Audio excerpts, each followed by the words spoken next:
Welcome to SciTech Culture with Steve Kern and Ben Warner, where we examine science, technology and culture in the 21st century. Visit our website at scitechculture.com. Hello everyone, welcome to SciTech Culture, the show where we discuss all things science, technology and culture. My name is Ben Warner and I'm joined once again by my good friend and colleague Steve Kern. How are we today, Steve? I'm good, thanks, Ben. Hello, STC fans. I'm feeling ultra pro today, Ben. Yeah, absolutely. So we're going to cover this question that seems to be popping up more and more often these days. Does Apple serve pros anymore? But before we get into that, and I think this is a nice little side topic that kind of, I don't know if it feeds into it or not, but it's curious. And this is this relaunch of the Nokia 3310, a phone that's from 17 years ago, obviously upgraded a little bit to be a bit more flashy, and it's actually caused all this excitement. And there was a great article in The Guardian where they were talking about what they call the sad truth about this excitement over this phone, which was, what's it say that a phone that is really functionally retarded compared to the phones of today, why is it generating the kind of excitement that it is? And they're coming up with the idea that it's a reaction to the fact of this hyper-connectivity world that we're living in, that the phone's too complicated, does too many things, it provides too many distractions, and this harkens back to an era when that sort of thing didn't happen. It wouldn't be something I would get, other than, and I might pick one up in a store just out of curiosity to see what it's like. But would you get one, Steve? Do you think it would be be useful to you? I kind of feel like using Android some days is no different to going back to the 3310. I guess for the record, I had a 3330, which I absolutely loved to pieces. And I would go back. I'm torn at the moment. I'm conducting a little bit of an experiment on myself with regards to not using my smartphone features. It's actually allowing my phone, my Sony Xperia, to actually get about 5 days between charges, which is interesting. And I'm certainly a lot less distracted and a lot more focused. But that's a bit of a sidebar.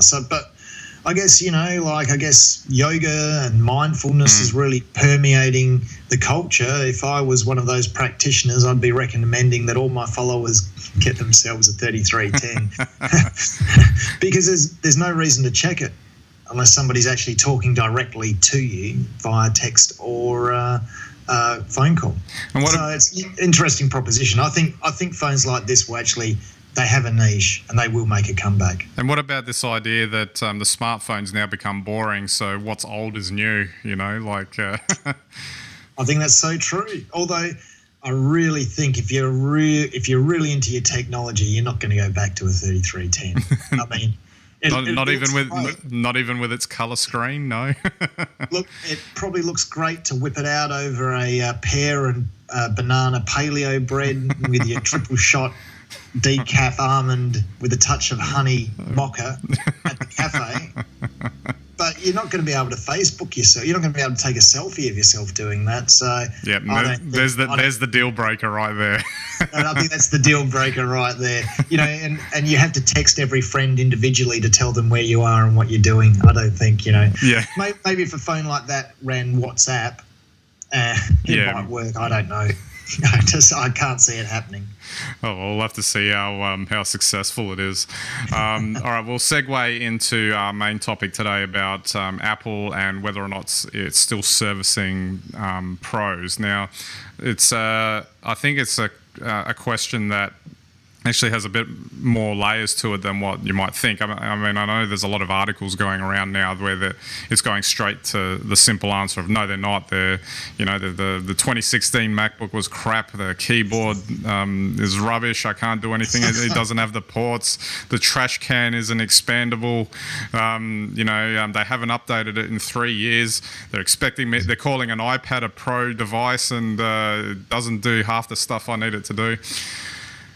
Tim Cook did a Q&A session at a shareholder meeting where he said, you will see us do more in the pro area. The pro area is very important to us. The creative area is very important to us in particular, which is, I guess, their traditional bread and butter era when, where you hear of things like, Hollywood movies being cut on, Macs with Final Cut and whatever, which apparently now in the most recent years is becoming less and less so. Apparently transitioning to Windows and Premiere from the sounds of it, because it's got the type of functionality that they apparently want. Now, what? Connection to Microsoft Office or something. Yeah, with an Office 365 subscription. The curious thing here is, maybe we can start here, is maybe what they're referring to, what he's referring to, what Apple's referring to as Pro has changed for them. Now, because you have to remember that, say 17 years ago, when they were they were coming back online, so to speak, and they were hitting those marks with the creative professionals and all that was their market. That was the major part of their market. Now they've got this thing called an iPhone, which has completely eclipsed everything, and it is a mainstream device that is meant to be used by the most amount of people. So maybe they think that getting 80 to 85% there is good enough to be called Pro, whereas your diehards are thinking, no, you got to give me 100%. I don't know. What do you reckon about that, Steve? I don't know. Can I, I guess, run the old coward's way out of saying there's no Steve Jobs there and they're not pushing hard enough? I don't know. This is a very good question. On the one hand, you're absolutely right, because we used to have the towers, the G3 or G4 towers. Then we had the iMac, and then, you had your MacBooks. And it was very clear. It was very clear the Pro was the tower. Your iMac was, the consumer version. And then, you had your other products. I guess in some ways, although Apple isn't really communicating with us very clearly about what Pro means or what future direction they've got, I think that, Apple, to be fair to them, have actually elevated all their products to a Pro level. Yes. I mean, the iPad really is probably the best pad out of all of them, best tablet. The iPhone probably is the best phone, and really the Mac ranges, and let's leave the current MacBook out of this, but all the rest of the Mac products are probably the best that you can get. That to me signifies Pro. Do they have the features that we're familiar with Pro in Apple? No, they don't. And I think maybe that's where we're getting a little bit disappointed. Maybe just to give a slightly different perspective on it, when I got my first Mac, which was the iMac, back in 2008, we were going through a period where we were transitioning from shooting on standard definition mini DV to high definition. And I needed a bit more grunt, and it just so happened that the finances worked out that I could get the iMac. The dollar was good then too, so it brought the price down. And back then, I don't think there was another option to do that, to edit, complex video projects, especially in high definition. Now, you fast forward to today, which is actually not that. It's only 9 years later, and you've got which is not really. I mean, I guess in computer land, that's eons, but I can edit, shoot, edit, and upload professional-looking 4K videos. That's 4 times the quality of what I was doing 9 years ago, all off of my phone. That's right. So, and I think that goes to the point you were just making there, that they've elevated their products, all of their products, to that kind of Pro level. So when I think of this now, I still want to be able to have like some Final Cut accessibility through a Mac, but I could probably just, use it off a laptop now rather than get an iMac. Right. So that's where I think, I just wonder whether the Pro users are taking that into consideration. Do you think they might be too wedded to the idea that they have to have this big hunking machine on the desk that they can, fiddle with as much as they like to get, the maximum amount of power or whatever it is that they want, and they're not recognizing that, these new devices can do all of these things? Or has Apple just removed too much stuff out of their line? Maybe it's a mixture of both. I think you're right. I think it is a mixture of both. I think there's a creature of habit. I mean, I like the idea that I could get a Mac Pro, but there's just no way I'd justify it. The iMac will do everything I need, no problem at all. But what I personally feel is a bit disappointing with Apple now is the removal of ports, because having the smallest laptop or thinnest laptop in the world doesn't really bother me. Like, as long as it won't break my back when I pick it up. I've got a 2011 MacBook Pro, and it's great. I don't really want it to be any thinner. I don't need it to be any thinner. It's got an optical drive in it. It could be thinner, but I'd rather have the ports, and I think that's the way most people feel. But and I will bring up Steve Jobs again. I mean, he would have cut through with something at this point. That was in his very nature. He would have said, right, well, the Pro version's got to be this, and I don't care. And everyone go, oh, well, it doesn't really fit in with the rest of our line, or, and he wouldn't care, and he would have made something, and that would have been it. And it probably kept, I would have hoped, us happy, but that's hard to say, because if you look at how he's trying to lock his products down, then when you look at the lack of ports, well, maybe that's where he was always headed anyway. So, well, it fits with his philosophy, doesn't it? That I mean, if anything, they're probably going to go to a point where there are no ports eventually. So, well, I think that's definitely on the cards. But that's reliant on whether any wireless technologies can provide the same level of performance as a port does. And obviously, pros are wedded to the idea of plugging everything in, because, as you would know, and as we know, like right now, I've got everything plugged in because we're recording this, and I don't want any possibility of any of it crashing in the middle of it. That's right. And that's why I've got everything plugged in with wires here rather than doing it wirelessly. I could do a Bluetooth. The speaker that I've got here could be Bluetooth. Probably the mic could be. I could probably get a Bluetooth microphone. I've even plugged the iPhone into power that's recording me, even though I don't need to, because it could last through one of our podcast sessions. But I can understand that feeling, that need to have all these things plugged in when you're doing something that you must make sure doesn't fail or doesn't go offline. But I just wonder, I think there's a trade-off there too, I think. I mean, the other thing too with Apple is that, they should have, I don't know, it's like you said, if Steve Jobs were there, maybe he would have pushed some sort of something by now. And given the amount of billions and billions that they're making off the iPhone, surely they could siphon off a little bit to do some development on a what would be called a proper Mac Pro instead of the trash can, so to speak. That would run Final Cut 8. Yeah. Time warp back. Well, it's the 3310's causing excitement. Maybe Final Cut 7 will make a comeback. Let's go back to Final Cut 3. That was my favourite. Absolutely.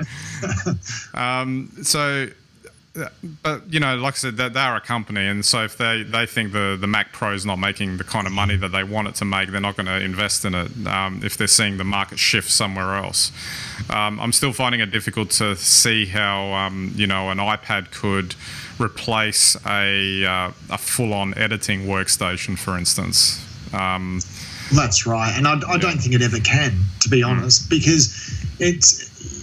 and this is where I guess maybe it's easy to confuse if you're a designer, that somebody wants something smaller. Okay, we probably don't need 17-inch laptops, which were all the rage, 10 years ago or a little bit longer.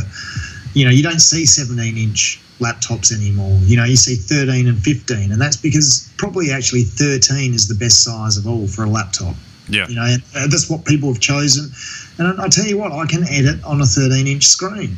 Yeah. It's not as good as having a 40-inch monitor, but I can edit on a 13-inch screen. But these laptops are good enough that you can plug it into your 40-inch monitor if you want to. But I can't always have a 40-inch monitor carrying around with me to do that. So I guess that's the point. And when you take away the ports and those other options, then I feel personally offended. But what about their comeback being that you buy, and I've seen them, you buy a USB-C dock, you plug it in, and then you've got 100 ports on it, and you can go to town on it. Yeah, but that's like the argument of our comic friend with you get a little bag for your dongles that you carry around everywhere with your laptop. Look, I'm not saying that's bad, but I guess maybe if I was in Apple's product division, I would make the prosumer or consumer would be the thin, ultra light, machine that you don't expand, that you just have for a couple of years and you enjoy doing whatever you enjoy with it, and it's super portable, super sleek, super beautiful, all that sort of thing. And the Pro range, just keep the ports, keep the expandability, charge a premium for it. Charge double for the luxury if you want. If I'm considering myself a pro, then that's the choice I'm making. Yeah, and, that's right. And I think that would be a lot more helpful. If you want to keep the Pro, give us the things that pros feel that they need, which are ports actually in my machine, not in a dongle. Yes. And charge a premium for it. And I think that's probably what Steve Jobs would have done. Yeah. Yeah. So it seems like Apple today has focused itself obviously around the iPhone. So I heard it described once that if you imagine you're going into Apple looking at what they've got, what they're inviting you to do is all right, your first computer from us is going to be an iPhone. Okay. Right. If you need to do something more than just what you can do on an iPhone, then you go to an iPad. All right, that's got more screen real estate. You can do a little bit more with it. You can hook up some keyboards if you want to. If the next thing is you've got even more requirements for your computing, you go to a MacBook.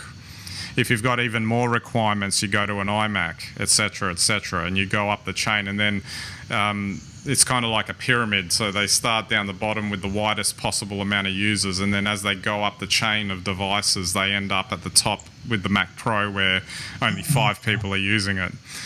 I don't want to say it, Ben, but it sounds like the sales team has taken over at Apple.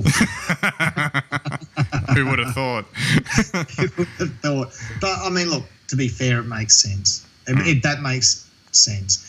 But I guess what it's done is it's offsided all of us who have been with Apple for 10 years or longer and don't feel familiar with the products that we've grown to love. And I think that's all it is, and I think there's a lot in that. If that is the user journey that they see, it makes a lot of sense, and they provide the best possible experience at each level. But I think what they've done in doing that, as I said before, is they've kind of excluded those people who liked certain aspects of the Pro experience. And as I say, I think, really Apple products have come down a lot at the entry level. Yeah. Apart from the phones, which are really jacked up. But, in terms of their actual computer hardware. But, there's room, I think. There's room to keep older sort of models but up-spec'd with their more ports, with their more functionality, because that's what Pro users need. Pro users need a proper keyboard. Yeah. If you're going to edit on your 13-inch screen because you don't have a 40-inch close by, then you need a proper keyboard. And you need proper ports. That's right. You don't want to be carrying around a bag of ports. So I think that's maybe where they've just missed out or misinterpreted it all a little bit. Well, I guess just finally, I guess we'll come back to this in hopefully a couple of weeks' time. There's a rumour of a March event coming up from Apple, and with iPads and possibly more Macs being showcased. So maybe we can revisit it then and see if they've, heeded any of the feedback they've received, or they're just going to keep on plugging away with whatever it is their strategy is now. Yeah, we'll see if they listen to us here at SDC. Absolutely.